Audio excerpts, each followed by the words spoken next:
ಮೈಸೂರಿನಲ್ಲಿ ಸಂಭ್ರಮ ಮನೆ ಮಾಡಿತ್ತು. ಅರಮನೆ ಅಂಗಳದಲ್ಲಿ ಹಬ್ಬದ ವಾತಾವರಣ ಮನೆ ಮಾಡಿತ್ತು. ಯಾಕಂದ್ರೆ ಗಜಪಡೆಯ ಮೊದಲ ತಂಡ ಇವತ್ತು ಅರಮನೆಗೆ ಪ್ರವೇಶಿಸಿದೆ.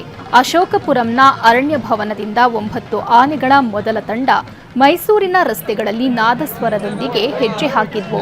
ಅರಮನೆಯ ಜಯಮಾರ್ತಾಂಡ ದ್ವಾರದ ಮೂಲಕ ಅರಮನೆಗೆ ಗಜಪಡೆ ಆಗಮಿಸಿದ್ವು. ಪುಷ್ಪಾರ್ಚನೆ ಮೂಲಕ ಅರಣ್ಯ ಸಚಿವ ರಾಮಲಿಂಗಾರೆಡ್ಡಿ ಸ್ವಾಗತ ಕೋರಿದ್ರು. ಇನ್ನು ಭಾರೀ ಜನಸಂಖ್ಯೆಯನ್ನ ಕಂಡ ಶ್ರೀರಾಮ ಆನೆ ಗಾಬರಿಗೊಂಡಿತು. ಬ್ಯಾರಿಕೇಡ್ ಬಿದ್ದು ಸದ್ದಾಗಿದೆ. ಇದರ ಜೊತೆಗೆ ನಾದಸ್ವರದ ಧ್ವನಿಯಿಂದ ಬೆಚ್ಚಿ ಬಿದ್ದಿದೆ.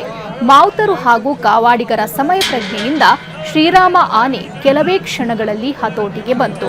ತಾಲೀಮು ಹಂತ ಪೂರ್ಣವಾದ ನಂತರ ಅಂಬಾರಿ ಆನೆಯನ್ನ ಆಯ್ಕೆ ಮಾಡಲು ನಿರ್ಧರಿಸಲಾಗಿದೆ.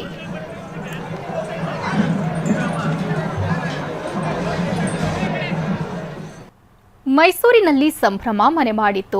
ಅರಮನೆ ಅಂಗಳದಲ್ಲಿ ಹಬ್ಬದ ವಾತಾವರಣ ಮನೆ ಮಾಡಿತ್ತು. ಯಾಕಂದ್ರೆ ಗಜಪಡೆಯ ಮೊದಲ ತಂಡ ಇವತ್ತು ಅರಮನೆಗೆ ಪ್ರವೇಶಿಸಿದೆ.